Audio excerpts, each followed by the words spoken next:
الحمد لله دائم الإفضال على العظيم النوال المنعم بلا مثال وهو المبدع بلا زوال والذي جوده دائم ولم يزل هطال والصلاة والسلام على سيدنا محمد مولى بلال البدر المتلال سيدنا محمد خير الصحب والآل.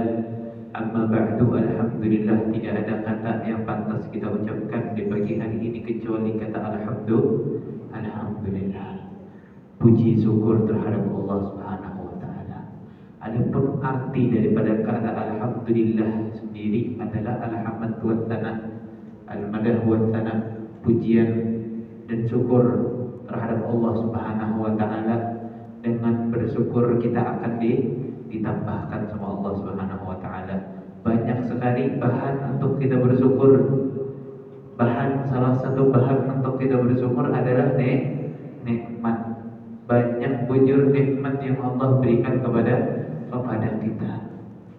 Yang pertama, kalau kita bahas nikmat, itu kada habis-habis nikmat Allah yang berikan kepada kita. Kalau kita mau bahas nikmat yang Allah berikan kepada kita, itu tidak habis-habis, karena kata Allah sendiri, wa in ta'uddu ni'matallahi la tuhsuha. Kalau kita hitung nikmat Allah, kita hitung nikmatnya Allah, kita bicarakan, itu tidak habis-habis. Kullu kana al-bahru midadan li kalimati rabbi lanafidal bahru qabla an tanfada kalimatu rabbi walau ji'na limithlihi madada.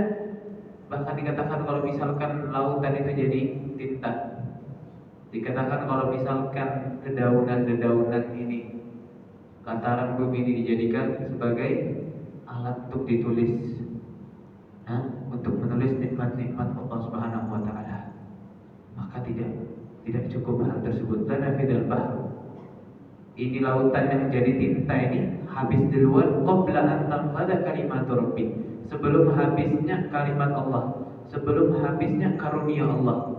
Akan habis duluan laut yang sebanyak ini yang kita lihat. Laut yang ada di dunia, bukan yang ada di Samarinda aja.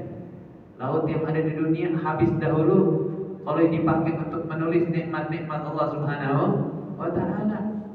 Jadi ini tanda terhadap banyaknya nikmat Allah Subhanahu wa taala. Sebegitu banyak nikmat yang Allah berikan, tapi hamba yang diberikan nikmat ini sedikit bersyukur. Dikatakan oleh Allah, wa qalilun min ibadiyas syakur, sedikit dari hambaku yang mereka yang bersyukur. Maka dari itu pandai-pandai bersyukur. Setiap pengajian, setiap jalsah, setiap ada majelis, ulun pasti menyampaikan tentang bersyukur, karena ini penting. Ini sangat penting. Ini kunci kesuksesan hidup kita. Kunci kesuksesan hidup kita.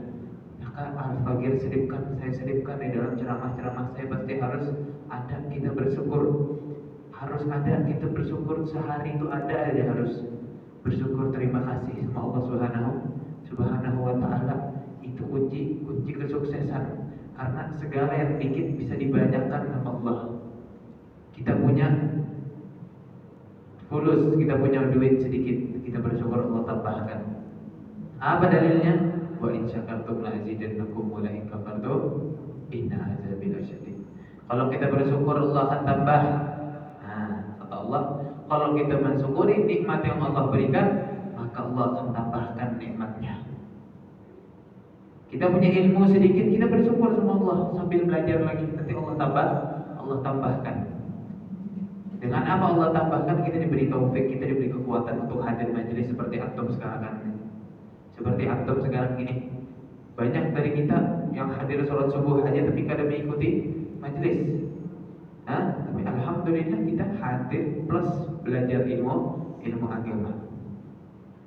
Bersyukur dalam arti bersyukur dengan rezeki. Rezeki yang sedikit kita bersyukur. Yang sedikit nanti Allah akan tambah. Uang hanya berapa saja, bersyukur, Allah akan tambah. Istri hanya satu aja, bersyukur, nanti insya Allah akan tambah. Semua kalau kita bersyukur nanti kita ditambahkan oleh Allah Subhanahu wa taala. Maka itu saya berani bilang kalau syukur ini adalah kunci kesuksesan. Bersyukur sama Allah, tapi bersyukur itu ada dua. bersyukur dengan fi'li, dengan bersyukur dengan lisan. Yang pertama bersyukur dengan lisan dengan mengatakan alhamdulillah. Yang kedua bersyukur dengan fi'il. Apa itu bersyukur dengan fi'il? Dengan mengamalkan syukurnya kita. Apa sih maknanya syukur itu? Syukur ini yang berterima kasih. Ibarat kita dikasih orang, terima kasih. Pertama di mulut. Yang kedua dengan cara menghormati si din yang memberi. Yalah, menghormati yang memberi kita. Nah, kita juga bersyukur alhamdulillah, terima kasih Allah. Yang kedua, kita hormati Allah Subhanahu wa taala yang memberi dengan meninggalkan maksiat. Sudah dikasih, itu yang hormat. Sudah dikasih, itu yang sopan sama yang ngasih. Jangan sudah dikasih nikmat, habis itu kita jahati yang ngasih. Jangan dikasih nikmat, habis itu kita bermaksiat. Nah, ini nikmat yang benar-benar nih, kita dihadirkan majelis seperti ini, kita bertemu lagi. Alhamdulillah, ini pertemuan yang kedua kalinya. Sebelumnya apa kita ngisi di sini juga sebelum Ramadan lah. Kita bahas fikih Ramadan. Kita bahas fikih puasa. Sekarang masuk ini waktu zakat. Sekarang waktunya kita ibadah zakat. Segala sesuatu tuh ada zakatnya. Zakat nih kalau di kitab nih banyak, ada zakat fitir, ada zakat mawasi, ada zakat urut wa tijarah, banyak zakat ini. Hewan ternak juga ada zakatnya. Orang berilmu itu juga ada zakatnya. Kulli syai'in zakah wa zakatul ilmi at-ta'lim. Segala sesuatu itu ada zakatnya. Dan zakatnya ilmu adalah mengajarkan dibentuk zakatnya ilmu. Nah, dari itu kita belajar, kita habis ini belajar, kita dapat ilmu. Di saat kita dapat ilmu, kita harus berzakat. Kayak apa berzakatnya? Kita bayar kan? Iya, bayarnya dengan mengajarkan ke keluarga kita, dengan mengajarkan ke saudara-saudara kita. Tadi imam sholat tadi membaca Quran, surah apakah tadi? Kul mimman ahsana ilallah mimman da'a ilallah. Apa ayatnya dulu? Kul ahsanu qawlan mimman da'a ilallah wa amila sholihan. Tidak ada di Quran tadi dikatakan, Masya Allah lah, karunia Allah ini bujur-bujur. Dikatakan bahwasannya tidak ada yang lebih baik kecuali perkataan mengajak kepada Allah Subhanahu wa taala dan beramal soleh. Dua ini. Dari sholat saja kita mendapatkan pelajaran, iyalah Islam ini mantap benar.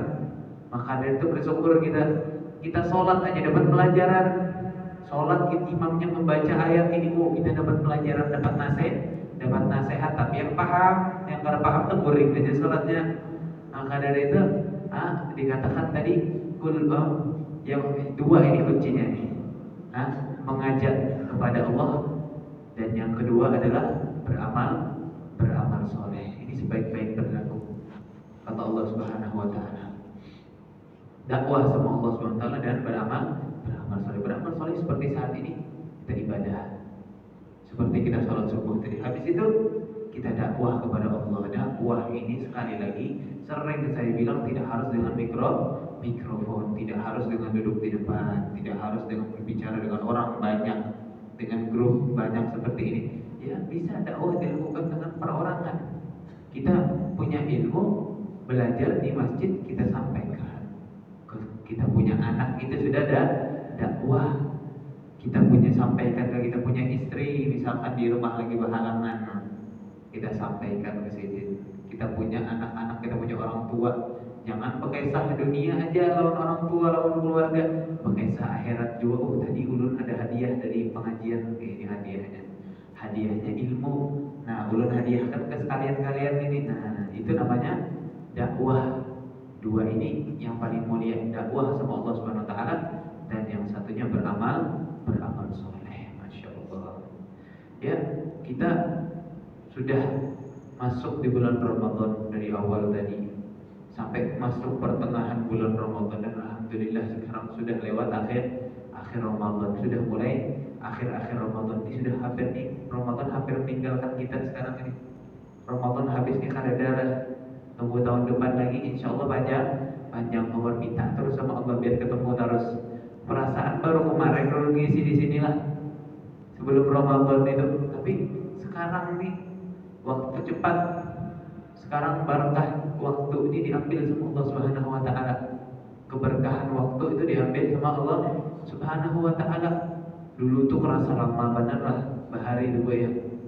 Kerasa lama mau buka puasa, sekarang cepat. Nah, Ramadan tunggu hari raya itu lama benar. Sekarang rasanya rasa cepat ini kenapa? Karena berkahnya waktu diambil sama Allah Subhanahu wa taala. Keberkahan waktu diambil di akhir zaman ini. Kata itu ada hadisnya, bahkan dikatakan Nabi Muhammad SAW pernah berkata perihal hal ini, tentang hal ini pernah dikatakan Nabi Muhammad SAW, di akhir zaman nanti ini waktu ini semakin cepat. Berarti kita ini di akhir zaman, Bu. Berarti kita berada di akhir zaman. Karena ada perasaan kemarin baru ulun mengisi lah, baru sekarang ngisi lagi. Ini hampir habis sudah Ramadan. Berapa hari lagi? 3 hari, 4 hari lagi kita udah berlebaran. Nah, maka dari itu manfaatkan sisa-sisa 4 hari waktu nih. Tidak sampai 5 sudah waktu di 4 kah 3. Maka dari itu manfaatkan nih bujur-bujur. Sekarang kita nih tidak boleh melangkah kepada suatu ibadah kecuali kita mengetahui hukumnya. Kemarin saya sudah pernah bilang, sesungguhnya ibadah itu tidak boleh kita lakukan kecuali kita mengetahui hukum ibadah tersebut. Kita mau puasa, kita tidak boleh puasa kecuali kita tahu hukum puasa. Puasa itu bagaimana? Apa saja yang membatalkan puasa? Apa saja syarat-syaratnya puasa? Itu harus kita ketahui. Kita tidak boleh sholat kecuali kita harus tahu hukumnya sholat. Berarti kalau boleh sholat lebih, kalau belum tahu hukumnya. Kalau begitu kan bisa tahu aja biar ada sholat, ya tetap haram juga kita. Kalau kita tidak mau belajar hukumnya. Belajar ilmu agama adalah wajib. Talabul ilmi fardhun ala kulli muslim. Menuntut ilmu ini wajib bagi setiap muslim. Apakah wajib bagi setiap santri saja? Tidak wajib, bukan wajib kepada santri saja, tapi wajib bahkan kepada semua orang muslim ini. Terus siapa yang Tuhan ini? Apakah harus mondok lagi? Tidak usah, hadir pengajian aja. Cukup hadir pengajian, mendengar, belajar hukum-hukum syariat. Nah, sekarang kita masuk zakat bentar lagi. Habis ini kita diwajibkan untuk melakukan yang namanya zakat, kata Allah Subhanahu wa taala. Sholat sudah kita lakukan, puasa sudah kita lakukan. Ibarat puasa kita ini tergantung kalau kita belum membayar zakat. Ibadah-ibadah yang banyak yang kita lakukan ini belum diangkat sama Allah. Kapan diangkatnya? Kalau pian sudah mengeluarkan, sudah mengeluarkan zakat. Di saat sudah mengeluarkan zakat, itu semua diangkat amal-amalnya sama Allah Subhanahu wa taala. Maka dari itu jangan berpuasa ketika ada zakat. Zakatnya juga jangan sampai kada sah. Yalah, ulun bilang juga kemarin kalau banyak orang percuma bekerja tapi nya kada dapat gaji. Yalah, bekerja tapi nya kada dapat gaji. Ini puasa capek-capek tapi kada dapat gaji dari puasanya. Tidak dapat pahala daripada puasanya. Kenapa? Karena kesalahan di dalam syarat-syarat dan niatnya, kesalahan bagaimanapun. Itu karena apa? Karena tidak belajar. Sekarang kita masuk zakat. Kapan saja diwajibkan yang namanya zakat itu? Siapa sih yang diwajibkan zakat? Dikatakan wajib zakat atas semua orang yang merdeka. Pertama merdeka, yang kedua muslim. Ya, kuncinya ini. Kalau puasa itu yang wajibnya hanya yang balik berakal lah. Orang gila kada wajib puasa. Anak halus kada wajib puasa. Tapi kalau misalkan zakat, hatta ikam umur berapa saja wajib zakat. Baru lahir wajib zakat, tapi ada syaratnya, nanti akan kita bahas. Yang pertama harus merdeka. Orang merdeka ini sekarang kada dibahas lagi, sudah kemerdekaan karena kada ada lagi budak-budakan. Zaman dahulu, zaman Nabi Muhammad SAW, banyak yang menjadi budak. Bahkan dari golongan sahabat mereka ada yang menjadi budak. Sayyidina Bilal bin Rabah dulu budak, dibeli sama Sayyidina Abu Bakar. Dibebaskan sama Sayyidina Abu Bakar. Banyak sekali kebudakan. Karena itu Islam datang untuk menuntaskan yang namanya kebudakan. Bahkan budak ini dianjurkan sama Islam untuk membebaskan. Banyak sekali pahala-pahala membebaskan budak. Salah satunya pahalanya dibebaskan dari api neraka. Ini budak budak, akhirnya sekarang sudah ada budak sekarang. Nah maka itu syaratnya kada perlu lagi nih. Yang kedua harus muslim. Maka yang belum muslim syahadat dulu. Nah pertama harus muslim. Kapan orang wajib zakat? Di saat dia mampu. Ukuran tolak ukur mampunya nih kapan? Idza wujida ma yu'addihi anil fitrah fadilan an qutihi wa quti man tarzama nafaqatuhu wa kiswatihim lailatal idi wa yaumah. Kapan seseorang dikatakan mampu? Di saat uangnya dia, hartanya dia tuh lebih daripada nafkahnya dia, makannya dia di saat itu, makannya dia di hari dan malamnya, pagi dan malamnya, dan biaya makan nafkahnya istri dan anaknya, dan bajunya dia, kalau misalkan ada baju harus beli baju, ada wajib berzakat. Kalau misalkan dia ada baju lah, kita alhamdulillah punya baju semua lah. Kalau misalkan ini ada nafkah buat istrinya, duitnya ada 10.000 aja misalkan, dia boleh menerima zakat. Tapi kalau misalkan melebihi duitnya, melebihi nafkah dia, bisa makan pagi dan malam, dan bisa membiayai istrinya, bisa membiayai anaknya, memberi nafkah anaknya, dia wajib zakat di saat itu. Dan juga lebih daripada utangnya. Kalau misalkan ada utang, walaupun orang tuh hartanya kaya, bisa dikatakan wajib zakat kapan? Inya rumahnya ganal rumahnya, tapi utangnya melebihi rumahnya, dia wajib zakat. Padahal kaya benar, tapi wajib zakat, utangnya bertriliunan. Nah negara itu wajib zakat juga, banyak benar utangnya. Maka dari itu orang tuh banyak yang kena zakat, yang wajib menerima zakat itu kalau misalkan lebih daripada nafkah dia, nafkah keluarganya, nafkah anaknya, dan lebih daripada duitnya lah, maksudnya lah hartanya, lebih daripada bajunya kalau misalkan kada ada baju, lebih daripada rumahnya kalau misalkan ada yang bocor, sekiranya kalau kada ditambal rumahnya itu dia bakal kedinginan, bakal kehujanan, bakal kepanasan, maka duitnya dia tidak wajib zakat. Kalau misalkan masih bocor rumahnya, wajib duitnya dipakai buat menambal rumahnya. Nah ini dan juga kalau misalkan melebihi, misalkan duitnya lebih daripada nafkah sidin, lebih daripada nafkah keluarganya, istri anak masuklah, lebih daripada bajunya baju misalkan ada harus bawa baju baru lah, baju yang dipakai sehari-hari aja udah cukup, dan lebih daripada dia punya rumahnya. Nah misalkan rumahnya sudah bagus, hartanya lebih daripada itu, dan bisa makan di malam itu dan besoknya, maka dia wajib zakat. Yalah. Jadi mampu nih kategorinya tadi yang kita bahas tadi. Jikalau lebih daripada ini yang sudah kita bahas tadi lah. Nah, jadi itu kata-kata mampu, maksud mampu nih kapan?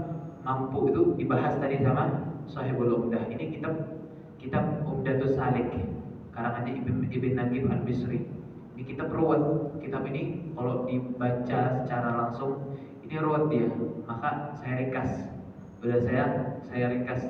Jadi enak kita baca. Kalau kita baca sih nanti pusing, nanti apa kan? Susah nanti nggak ada bahan hari karena susah. Maka saya ringkas lah. Jadi yang wajib zakat ini pertama orang muslim, orang merdeka, dan yang mampunya kayak gimana? Mampunya sudah kita bahas tadi, yang lebih daripada nafkahnya, nafkah istrinya, nafkah anaknya, nafkah bajunya, dan maskatnya dia, tempat tinggalnya dia. Dan juga orang zakat ini dia kan wajib zakat. Nah, dia wajib zakat, siapa saja yang wajib zakat? Jikalau orang yang hidup di Ramadan dan Syawal. Dia hidup di sebagian Ramadan dan sebagian Syawal. Gambarnya begini. Ada anak bayi lahir di sore Ramadan. Masya Allah lahir. Habis itu hidup sidin anak bayi lah. Hidup mendapati Ramadan walaupun 1 jam saja. Jam 6 azan. Allahu Akbar. Akhirnya masuk Syawal kan? Karena perpindahan waktu bukan jam 12, tapi perpindahan waktu di dalam Islam ini di saat tenggelamnya matahari. Berarti di saat tenggelamnya matahari selesai Ramadan, masuknya bulan bulan Syawal, yalah. Masuknya bulan Syawal, berarti anak bayinya mendapatkan bulan Syawal. Inya lahir jam 5, habis itu jam 6 masih hidup, habis itu jam 7 inya meninggal. Innalillahi wa inna ilaihi raji'un, meninggal. Apakah wajib zakat ini anak? Saya tanya, wajib apa tidak? Wajib apa tidak? Wajib zakat karena dia mendapatkan Ramadan dan Syawal. Gampang lah, kayak itu aja lah. Nah, intinya gitu, harus mendapatkan dua, Ramadan dan Syawal. Kalau misalkan orang tanya, ada orang hidup dia di Ramadan, tiba-tiba meninggal jam 6, habis meninggal baru azan maghrib, wajib zakat apa ada? Ada wajib zakat lah, tidak wajib? Tidak wajib zakat. Kenapa alasannya? Karena dia tidak mendapati Syawal. Bisa ya? Paham ya? Jadi harus mendapatkan dua hal ini. Nah, orang lahiran juga misalkan ya, ada orang lahiran, dia lahiran itu jam habis maghrib, habis sholat maghrib baru uminya melahirkan, melahirkan, brojol sudah keluar anaknya. Apakah anaknya itu wajib zakat? Tidak wajib zakat. Kenapa? Karena lahirnya setelah maghrib.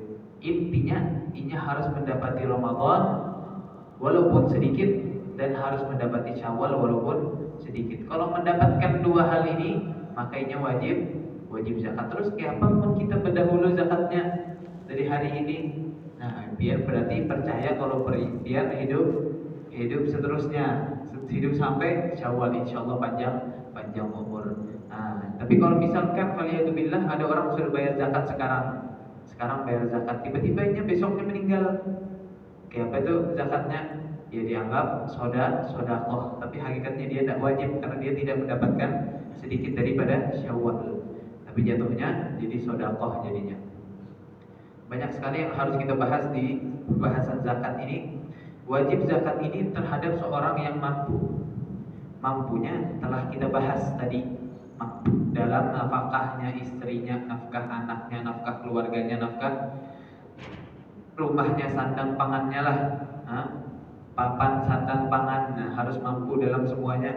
Dan juga yang dikeluarkan ini berapa? Ya, berapa yang dikeluarkan? Yang dikeluarkan ini 1 sok.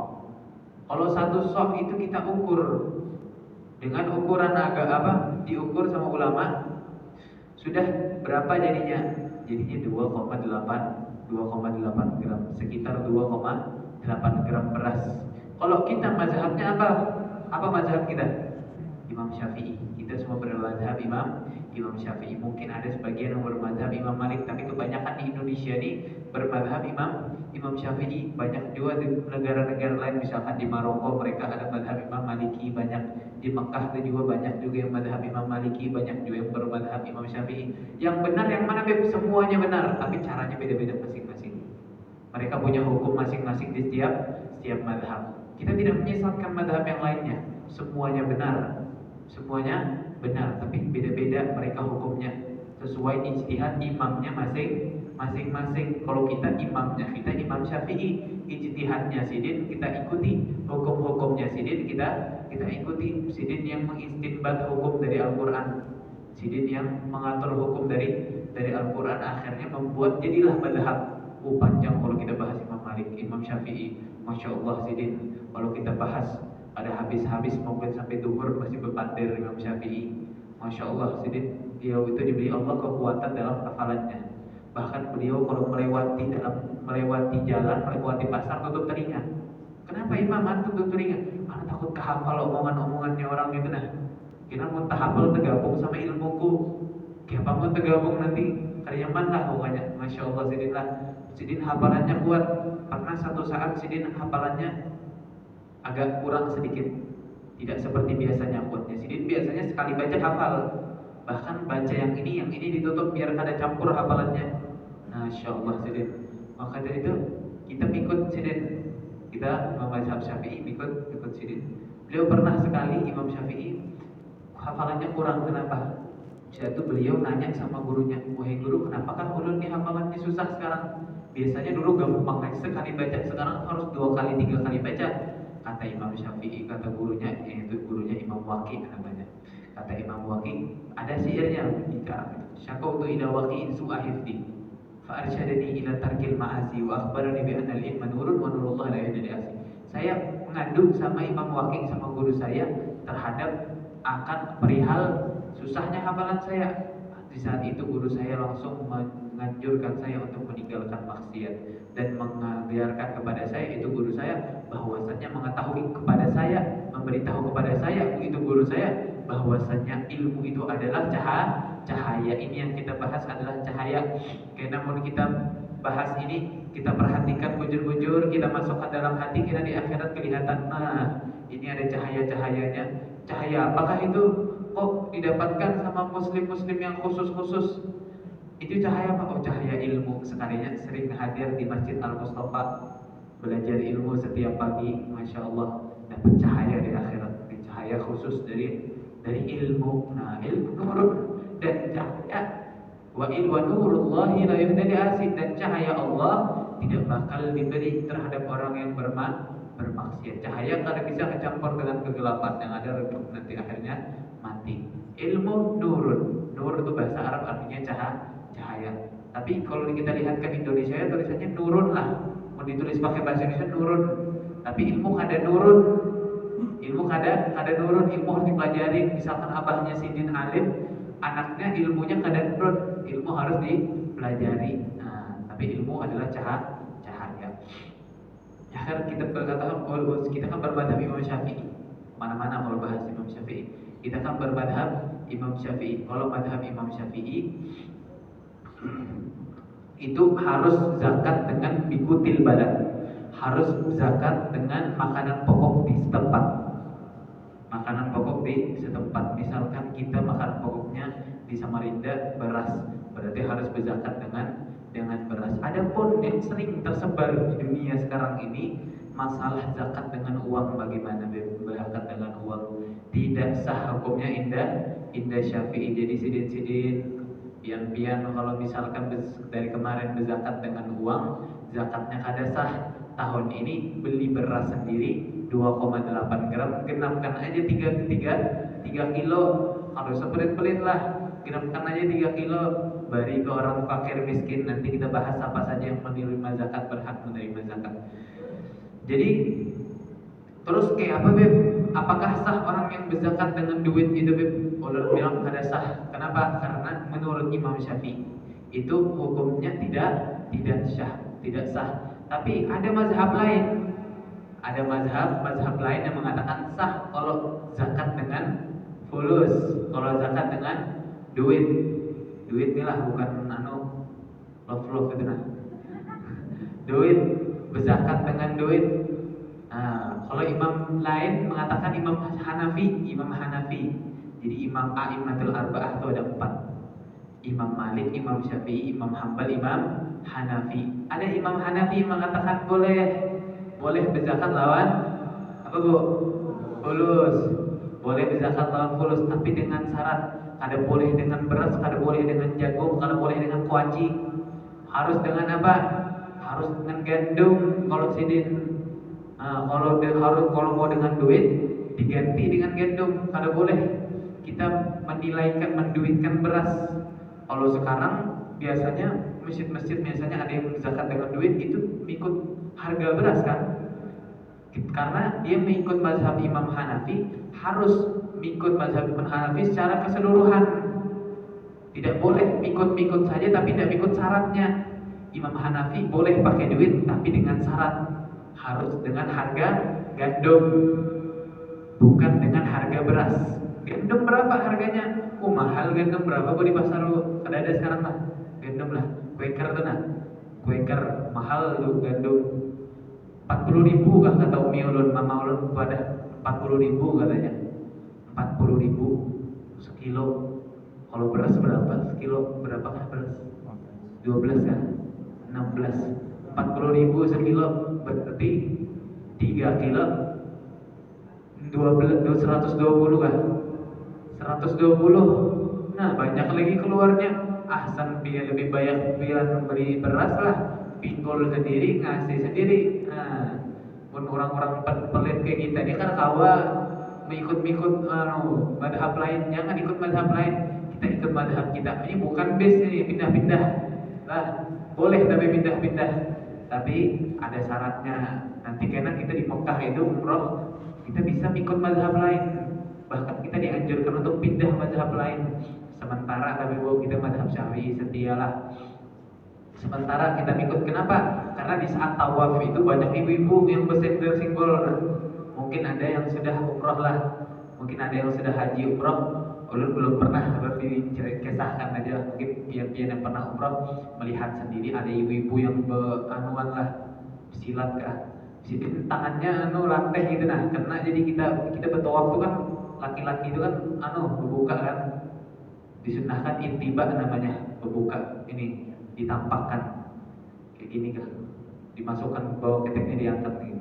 Itu disunahkan itu rentan kena perempuan itu, kena batal lagi. Masa tawaf itu sunnahnya diwajibkan untuk pakai wudhu, pakai sunnahnya diwajibkan untuk berwudhu. Kalau batal ulang dari awal tawafnya. Kalau mazhab Imam Syafi'i, maka dia itu capek kita berulang loh, maka kita harus mengikuti mazhab Imam Malik. Kalau Imam Malik mazhabnya bagaimana? Ada bapak mau kesentuh, walaupun perempuan kesentuh kan bapak, kalau syahwat baru batal. Sampai juga hendak syahwat di rumah Allah lah. Maka dari itu kita bisa ikut mazhab Imam Malik. Nah, bisa mengikuti mazhab Imam Malik, tapi kita ikut secara keseluruhan. Jangan hanya itunya saja diikutkan, semuanya kita ikuti. Kalau Imam Malik wudhunya beda sama Imam Syafi'i. Beda kayak apa? Guyur sebadan. Ada. Kalau Imam Malik wudhunya wajib dalek. Apa dalek tuh? Kalau bahasa fikih itu dalek, membasuh. Kalau kita ini mengenakan air aja sudah sah kalau Imam Syafi'i lah. Tapi kalau Imam Malik ini harus membasuh. Nah, diginikan, ini wajib kalau Imam Malik. Harus di dalam, makanya di sana halus-halus airnya. Kenapa halus-halus? Karena di sana banyak Imam Maliki mazhabnya. Jadi kalau halus digosok. Nah, kalau misalkan Imam Syafi'i, mazhab Imam Syafi'i hanya kayak gini aja sudah sah, asal terkena semua lah. Dan juga Imam Malik, mazhabnya Imam Malik harus membasuh seluruh kepala. Nah, harus kena semua, pun sedikit sebagian aja. Kada boleh. Imam Malik wudhunya juga harus kita ikut Imam Malik. Nah, harus ikut Imam Malik wudhunya, kada boleh ikut Imam Syafi'i. Kalau misalkan kita mau tawaf itulah, soalnya kita mau pakai mazhabnya. Ini cuma manasik haji, kita bahas umroh. Nah, kita lanjut ke zakat lah. Jadi pokoknya gitu, jangan pakai duit kalau berzakat. Berzakat kita pakai beras. Kalau mau pakai duit silahkan, tapi ditambah. Karena dia pindah mazhab sebentar, pindah mazhab Imam Hanafi. Nah, Imam Hanafi syarat-syaratnya sudah tahu lah, diganti dengan gandum, diganti dengan harga gandum. Lebih baik sudah pakai beras aja, nyaman, kalau usah pusing-pusing lagi lah. Nah, dan juga di sini dibahas masalah taukiluz zakah. Ambil zakat ini harus paham juga. Apalagi di masjid-masjidnya harus paham, harus belajar juga. Kalau boleh asal-asal pian itu ambil zakat, kada wajib menerima zakat, kada boleh menerima zakat. Kalau ambil yang di masjid-masjid itu namanya bukan amil, sidin namanya penyalur saja, penyalur zakat. Ada boleh menerima zakat, kena hendak minta bagian juga sidin, ada apa dikasih, tapi jangan dari uang zakat. Karena inya kada berhak menerima zakat, masih banyak orang miskin. Kecuali kalau inya miskin, kecuali kalau inya butuh, kecuali kalau inya terlilit hutang. Kena banyak, nanti kita bahas. Ada 8 orang yang berhak menerima zakat. Ada surahnya tuh setelah di surah apa, Quran apa? Di ayat berapa di sunat? Ada surahnya dia. Insyaallah. Jadi orang yang ambil zakat itu yang boleh, ada amil yang boleh menerima zakat. Siapa amil yang boleh menerima zakat? Amil yang dari badannya las kah, las ya, badan penerima zakat, pengurus zakat itu, badan ada anunya sarang las ya. Nah, itu yang boleh menerima zakat. Kalau kita ini sudahlah, kita mengasih aja, harus usah menerima ya lah. Dan juga perlu diketahui, zakatnya istri ditanggung suami. Zakatnya istri ditanggung suami. Pokoknya dilihat, kalau suami bawahnya mampu semua, walaupun anak bayi. Kalau suami mampu, bawahnya mampu semua, walaupun anak bayi. Nah, Istri kalau inya kaya kayak apa, hendak mengeluarkan zakat sendiri, kada sah zakatnya inya keluarkan. Ibu-ibu mun berdagang lah banyak duitnya, baru berjual wadai Ramadan banyak duitnya lah. Habis itu hendak berzakat seorang, ada izin suami kada sah zakatnya bu, harus izin bapaknya dulu, suaminya dulu. Hendak izin berzakat, nah izin berzakat kalau sudah diizinkan oleh suaminya maka ini sah zakatnya. Karena harus izin dengan suami. Suami yang wajib mengeluarkan zakatnya istri. Kalau istri mau mengeluarkan sendiri juga boleh seperti itu. Dan juga maka dari itu kalau misalkan suaminya berpergian lah, apa bahasanya sekarang nih, jauh-jauhan untuk LDR. Nah, misalkan jauh-jauhan suami istri, suaminya kerja di mana kan, di Jawa misalkan, itu harus mengizinkan suaminya walaupun lewat telepon. Atau suaminya hendak mengeluarkan zakatnya si bini, boleh saja, walaupun dikeluarkan di zakat, walaupun mengeluarkannya di daerah lain. Dan juga itu ada pembahasannya lagi, itu bahasanya banyak, wanak lumin maudhi rabbil milki fi fitratin wal malu mimma zuki, nanti ada pembahasannya. Nah, dan juga istri ini yang wajib mengeluarkan adalah suami. Anak ini yang wajib mengeluarkan adalah orang tuanya, yaitu suaminya. Kalau anak ini kayak apa? Ada anak yang sudah balik, ada anak yang belum balik. Kalau anak yang belum balik dan belum menikah, kalau perempuan, nah kalau laki-laki maunya sudah menikah, kamu belum menikah. Kalau misalkan sudah balik, sudah lepas tanggungan orang tua. Kalau misalkan anak itu wajib orang tua yang belum memayis ya anaknya ya, orang tuanya yang mengeluarkan zakat. Tapi kalau misalkan anaknya sudah balik, orang tuanya misalkan mau mengeluarkan zakat anak yang balik lah, maka ditanya kalau sudah balik tuh anak tuh, anaknya orang tuanya mau mengeluarkan, tidak sah orang tuanya mengeluarkan zakatnya anak yang sudah balik kecuali dengan izinnya si anak. Jadi kalau orang sudah balik, dia harus mengizinkan dirinya dia untuk dizakati. Kita kada bisa mengezakati orang tanpa izin. Diam-diam zakati sohib temannya lah, diam-diam aja kada beribadah, bukan sedekah ini bu, ini zakat kewajiban harus dengan izin. Oh pian sudah kezakati, oh kada sah karena belum berizin. Nah, mau harus ada cara-caranya. Nah, salah satunya harus dengan izin, dengan izin. Kalau misalkan anak sudah balik, dia harus mengeluarkan zakat sendiri. Dia harus mengeluarkan zakat sendiri kalau sudah balik. Kalau misalkan ada abahnya mengeluarkan zakatnya, dia harus mengizinkan abahnya untuk mengeluarkan zakatnya. Terus misalkan LDR suami istri jauh-jauhan, suaminya di Jawa lagi bekerja, kada ada duitnya, bisa berzakat sendiri tapi kada bisa menzakati anak-anaknya. Terus uminya, ibunya mau menzakati anaknya, tidak bisa ibu menzakati anaknya kecuali tanpa izin, kecuali harus dengan izin suami. Jadi izin dulu dengan suami untuk menzakatkan anak-anaknya. Gampang aja lah. Berarti harus dengan izin, semuanya balik ke suami. Semuanya balik ke suami kecuali anak yang sudah balik. Kalau anak yang sudah balik harus izin ke anak yang balik mau hendak menzakatinya. Kalau kada dikasih izin, ya udahnya zakat seorang harus berzakat sendiri. Terus waktu yang zakat yang afdol, mana kapan waktu yang afdol? Adapun waktu yang afdol, yang bagus itu sebelum sholat id pagi-pagi, itu yang bagus aslinya. Asli itu yang bagus. Tapi repot lah, mau sholat id pagi-pagi, bukurina lagi ibu urus zakat lagi bah. Orang mau hendak ke masjid masih bukurina ngurus tadi zakat. Tidak apa-apa malam-malam. Tapi kalau mau afdol, cari satu orang miskin, orang yang wajib menerima zakat. Kita janjian lawan sidin, nah kena besok pagi ulun ke rumah pian lah. Nah berjanjian yang mana aja kayak gitu, soalnya sudah ada, kalau sudah cari lagi, nah, langsung habis subuh langsung keluarkan beras zakat langsung. Nah itu dapat afdol, dapat sunnah yang pahalanya ganal. Kalau mau bisa mantap sidin. Tapi kalau kada bisa dipaksa malam aja. Takutnya nanti kesiangan, nanti kena kada sholat akhirnya. Sibuk berzakat, mau ke sholat, nah selesai imamnya khutbah kayaknya, sudah khutbah karena sholat akhirnya. Maka itu harus, kalau bisa, masya Allah, tapi harus dipaksakan lah. Jadi zakat aja sebelumnya. Banyak sekali pembahasan zakat, tapi mungkin waktunya sudah lewat lah. Waktunya sudah lewat, mungkin ngantuk-ngantuk juga. Pian ini urut bacakan juga lah, sedikit aja urut bacakan siapa saja yang menerima zakat. Yang menerima zakat tuh ada 8 baik.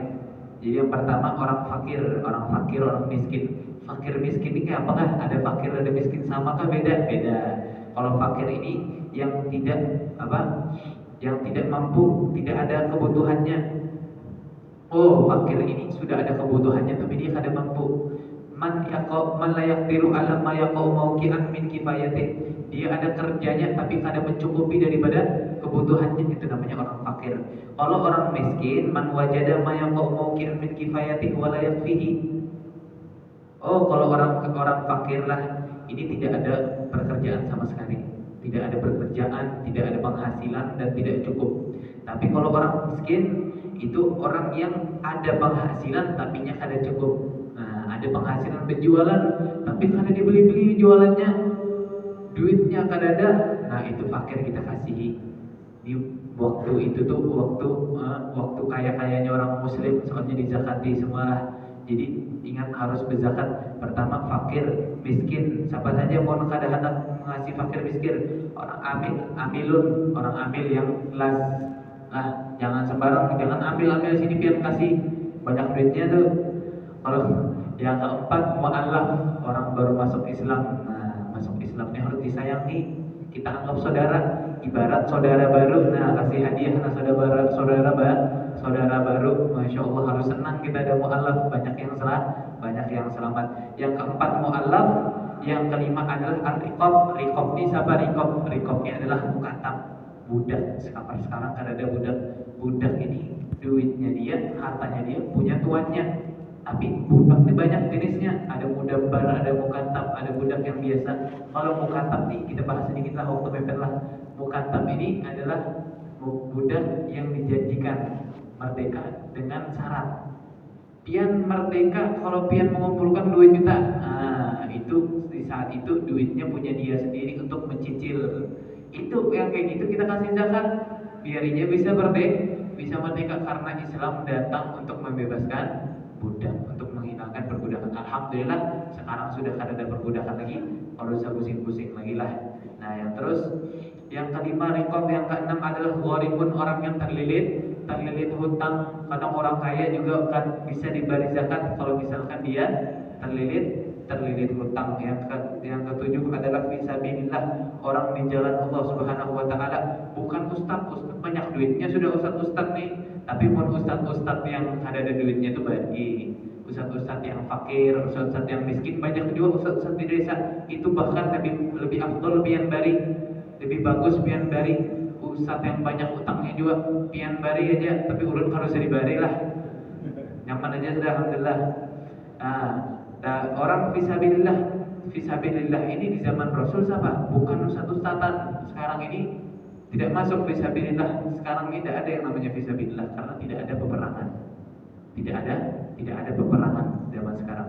Fisabilillah ini siapa? Orang yang perang. Alladzina la haqqa lahum fid diwan. Bahasanya panjang nanti. Yang ke-8 dan terakhir adalah Ibnu Sabil. Siapa itu Ibnu Sabil? Ibnu Sabil adalah musafir. Mereka orang-orang yang berpergian, yang ada duit, anak pulang kampung kada ada duit, bari zakat. Bari kasih zakatnya. Orang yang musafir yang lewat negara kita, nah mereka berpergian, kasih bekal, kasih zakat.